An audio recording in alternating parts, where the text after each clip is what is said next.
All right, so we got our test coming up on Wednesday, right? So let's have a look at that.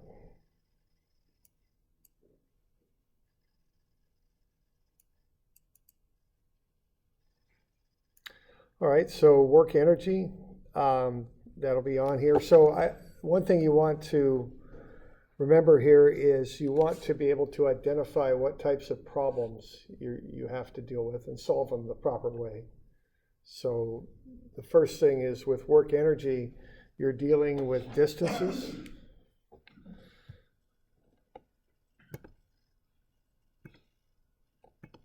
So distance, height, springs are a big tip-off for that too, okay? So when you see those things, that's often work energy. So you look at the three kinds of common energy in a system there, potential, spring, and kinetic. You include the work. Work for us is commonly friction. There might be, sometimes we have air resistance also. Remember to get the proper sign on work. Positive if it adds energy to the system, and negative if it takes it away. Remember to multiply the force times the distance, okay? So work is force times the distance. Okay. So remember to do that. We got potential energy, spring energy, kinetic energy. Remember the S in spring energy is the amount of compression or stretch in the spring, okay? Okay, we also have power, which is work over time, which is energy over time.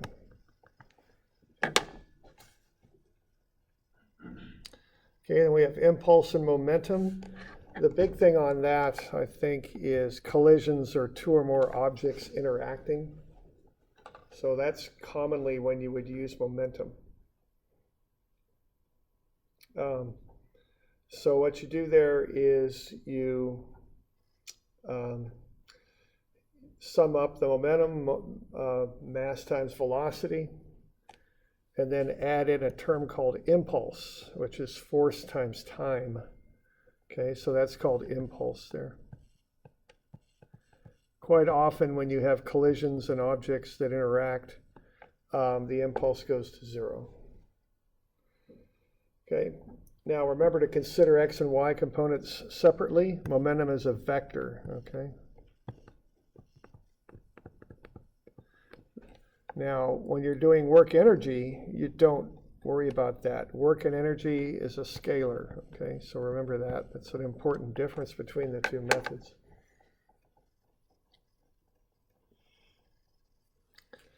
Okay, so if you have a collision, momentum is conserved, but energy is not.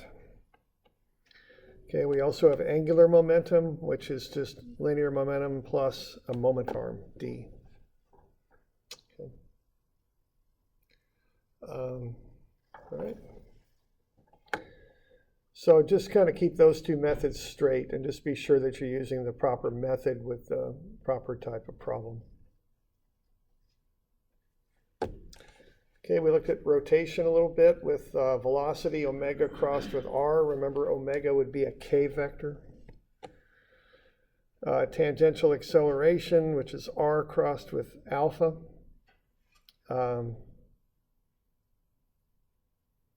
Let's see, I've got one of those backwards, don't I? I didn't realize I'd done that. Yeah, it's alpha crossed with r here, right? Not the other way around. So let's be careful on that. That's a typo there. Didn't realize I'd done that. So just remember to switch those around. Okay. And then, so those are both crosses. And then the normal acceleration is negative omega squared times r. Okay, we did relative velocity then. Linkage problems and things like that. We went over those a fair amount. And relative acceleration. So we just, I just threw up some old problems here just so you could have a look at them. But, Okay, the first one is a relative velocity problem. Are there any questions on that?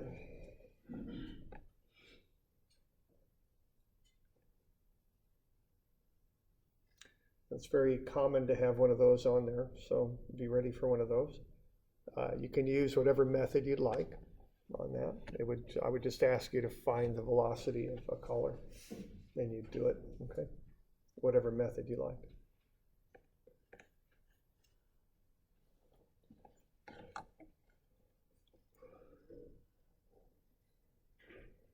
Okay. All right.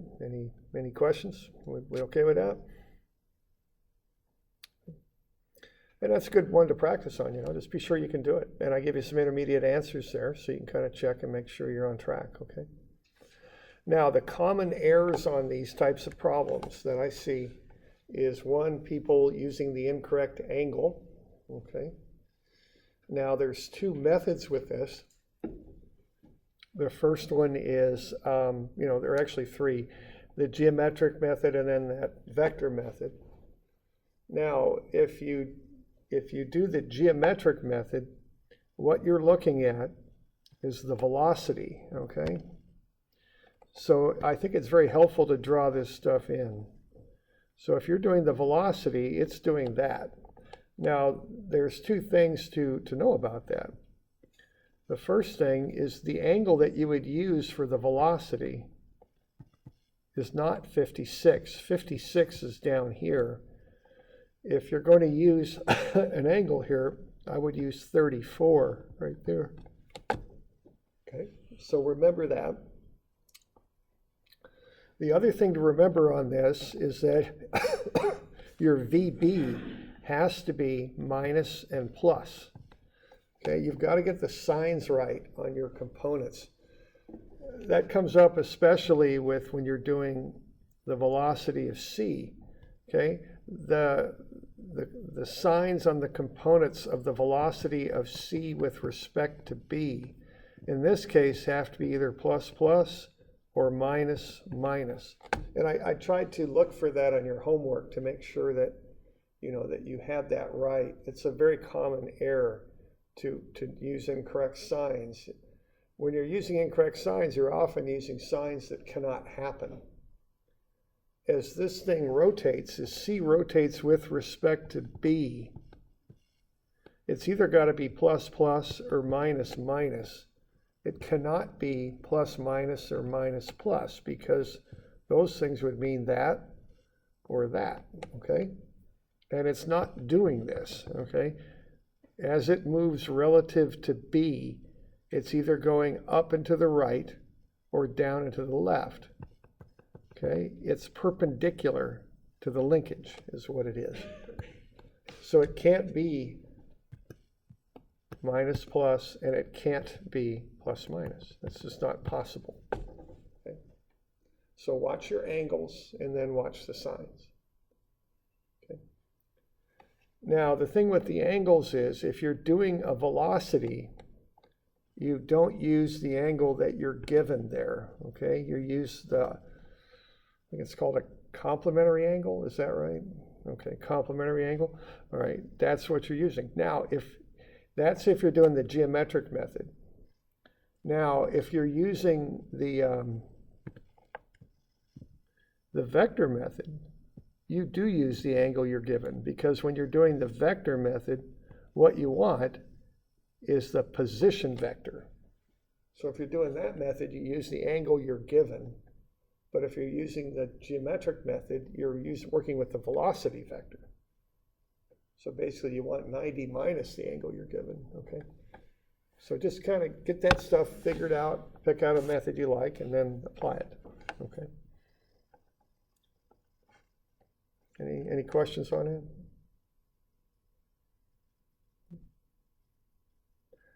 Those are the common things that come to my mind, about this. All right.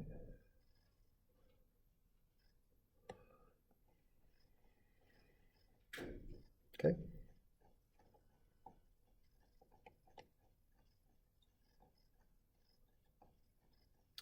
All right, now the next one there, I'm seeing a spring, I'm seeing a block go up a ramp. So when I see those things, I start thinking about momentum. Or not, I'm sorry, work energy. Work energy. I don't start thinking about momentum, I think of work energy. Actually, well, I was thinking about momentum when I was saying that sentence, so that's what screwed me up. But it's work energy, okay? Springs and heights, distances are work energy. So when I see that, what I want to do, I want to build a table and I want to fill it in, okay? Now, there's often things that you need to do before you fill in the table. So in this particular one, there's a few things that need to be done. You want to find the weight of the block on this one. So that's just the mass times gravity, so that's 14.7 newtons.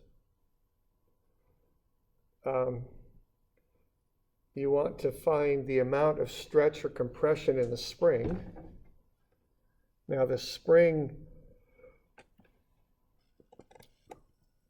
when it's unstretched, is 0.53 meters.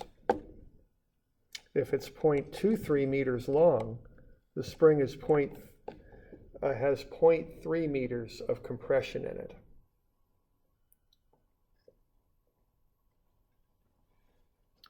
When it's 0.37 meters long, it has 0.16 meters of compression in it. Okay? So what you want is the amount of compression.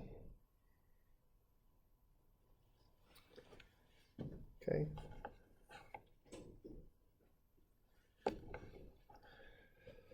All right, now there is a little bit on this one with the, to understand the bit with the distance on this.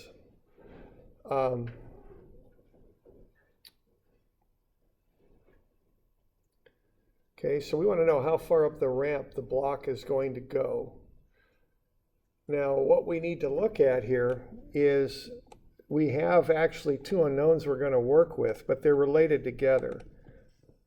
So we got the height, okay, but we also have the distance along the ramp. Those are two unknowns, and we're really only going to generate one equation. So we need to relate those together. So we've got the angle of the ramp, it's 32 degrees. So the distance times the sine of 32 is the height. So we can go ahead and find the sine of 32, it's 0.5299, times the distance is the height. The distance is then 1.887 times the height. Okay. So I've got the height and distance related together on this. So that's important to do. Okay. All right, now I've got the block on a 32-degree ramp, so that means this angle right in here is 32 degrees. Okay. So if I go sum of Fy prime, which I would want to do, I'll set that equal to 0 because it's not accelerating in the y prime direction. So Fn up minus cosine 32 times the 14.72, that'll get me the normal force. That's 12.48 newtons. I could then multiply that by 0.22, get the friction. So that's 2.75 newtons.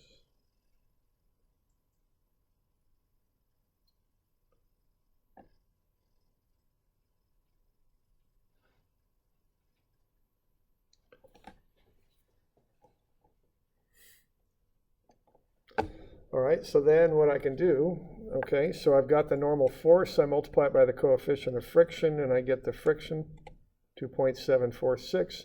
I multiply that by the distance up the ramp, okay? So force times distance is work. So that's negative because it's taking energy out of the system, 2.746 times 1.887 h. So I've got the work in terms of the height, how far up the ramp it'll go.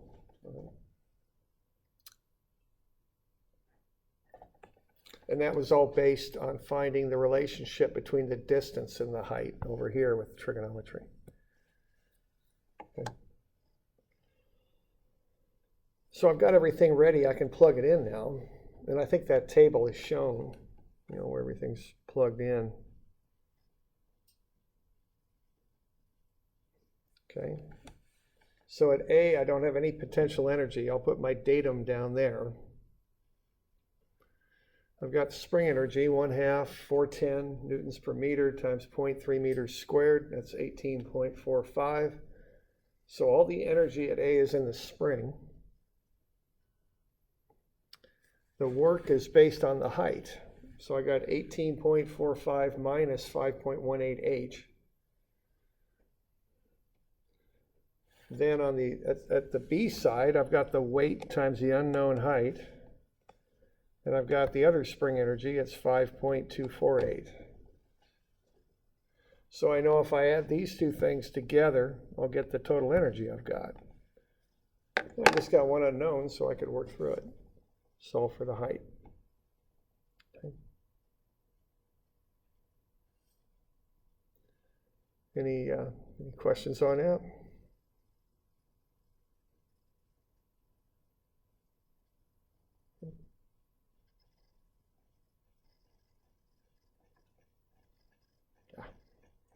All right, so now I've got it, and then what I need to do, I've got the rest of the solution right up here. Just set those two things equal. So 18.45 minus 5.18H is 14.72H plus 5.248. Solve for the height, it's 0.663 meters. Okay.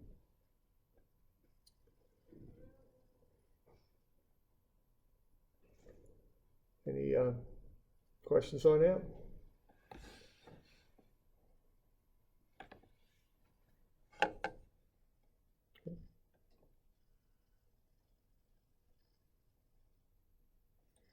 So that's a work energy problem there.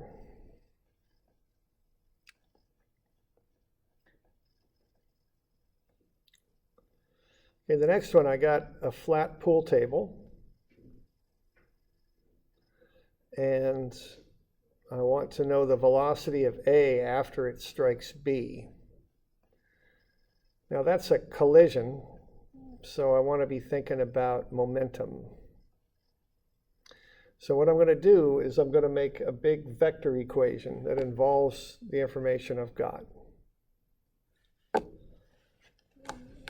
Now I could also just break this up into x and y equations separately too. You could do it either way, it really doesn't matter. So I'm going to take the mass times the velocity in the x direction of A, because before the collision, that's the only thing that's moving. So the system is going to be A and B together. And I got 0J. Okay, so that's the energy, or excuse me, the momentum in the system before the collision. Now, after the collision, I've got two separate balls there that are moving. So I've got B, and that has a mass of 0.7 kilograms. Now what I want is I want the x component of that. So what I would do, I would take that component right there, which is sine 11. What I've got a triangle up there, 11-degree angle. So sine 11 is right up here, okay? That's the opposite side from the angle. So for the x component there, I'm using sine 11 times the velocity times the mass, okay?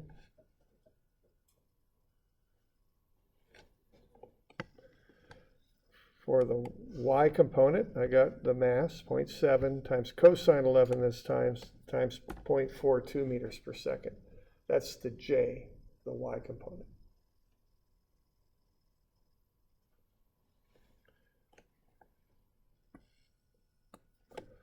All right, now I got to handle this somehow, and I don't have much information about it.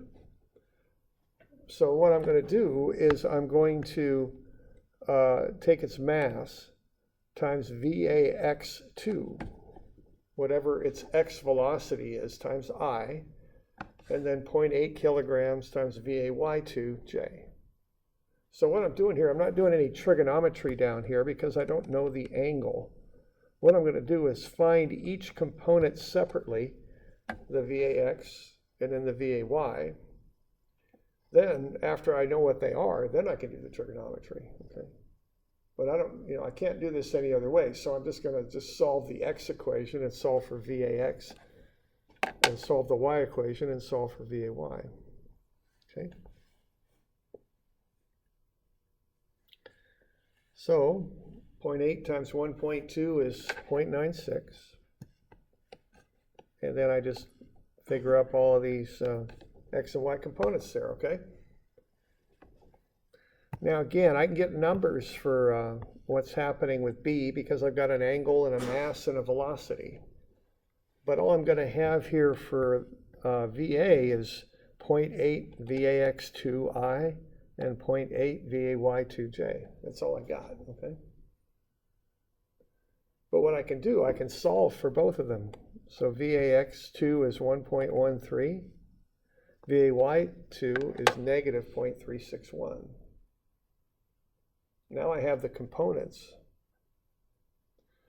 So if I want to know the magnitude of that velocity, I can go ahead and find them now. I can take the square root of sum of the squares. I could also find the angle if I wanted to, just by using an arctan, okay?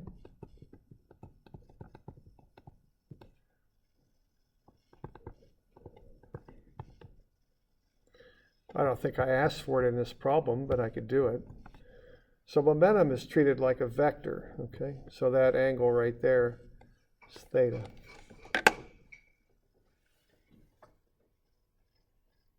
Okay.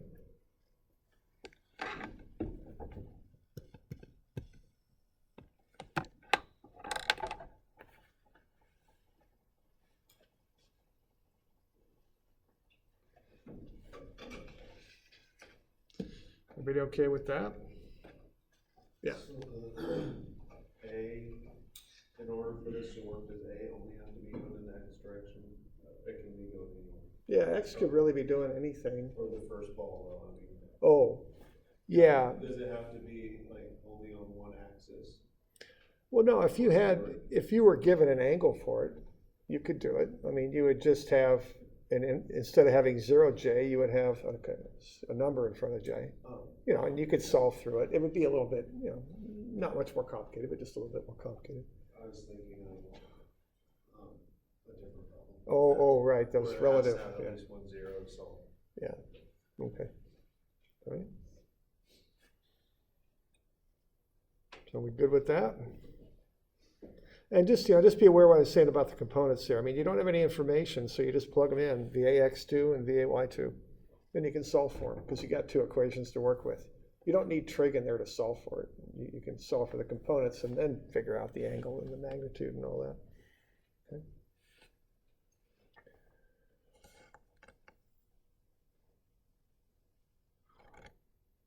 Okay. Other questions? Doing okay?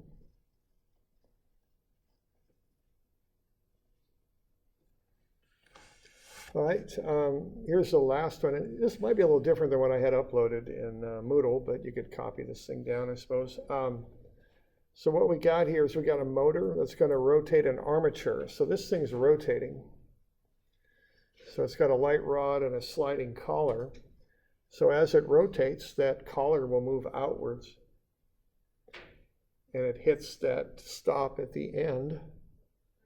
So what's the angular velocity of the assembly when t is 1.2 seconds? Okay.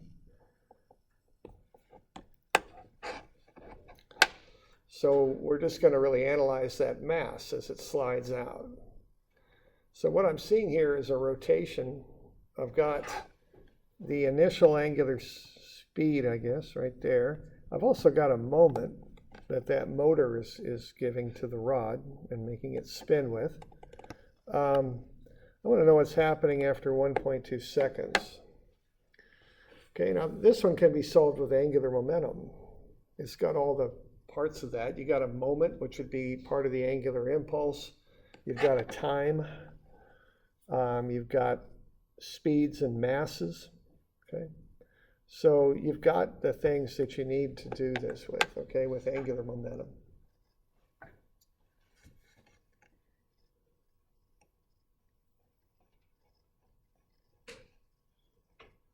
So you just want to run it through the basic angular momentum equation.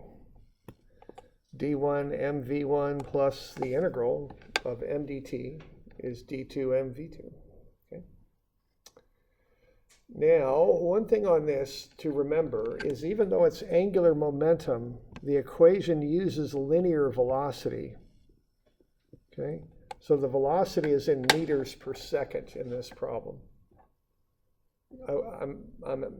You're being asked here to solve for the angular speed in radians per second, but what the equation uses is a linear speed in meters per second. So just be sure that you understand that, okay? All right, so then it's just a matter of plugging into this thing. 0.42 meters times the mass, 30 kilograms. Okay, so that's D. This is M. Now the equation wants V. Now what V is equal to is omega R, okay? So there's omega and there's R. And when you put together omega and R, what you get is the velocity in meters per second, which is what the equation uses, okay? So that's what's happening with that equation there, okay?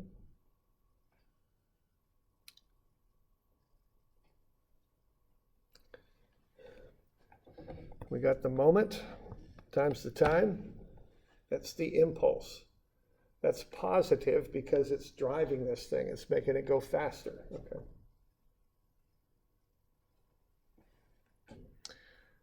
And then on the back side, you know that the distance is 0.74, the mass is still 30, and then the velocity is r omega, okay?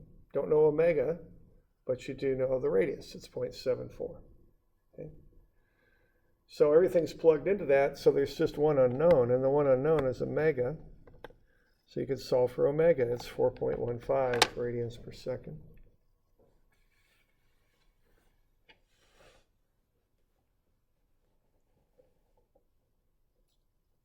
Okay.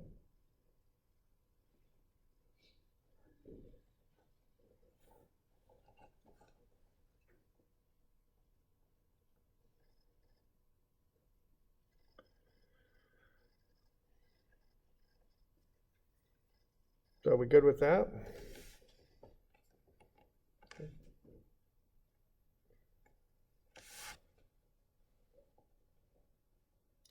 So on this one, just remember that V is R omega, so this one is R, and omega, that's a D, and that's M. Okay. And what R omega equals is V, okay, the velocity. Okay.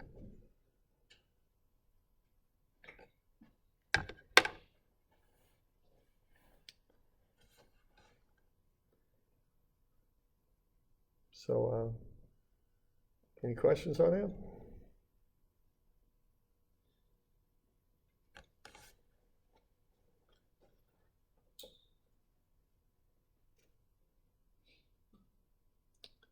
Okay.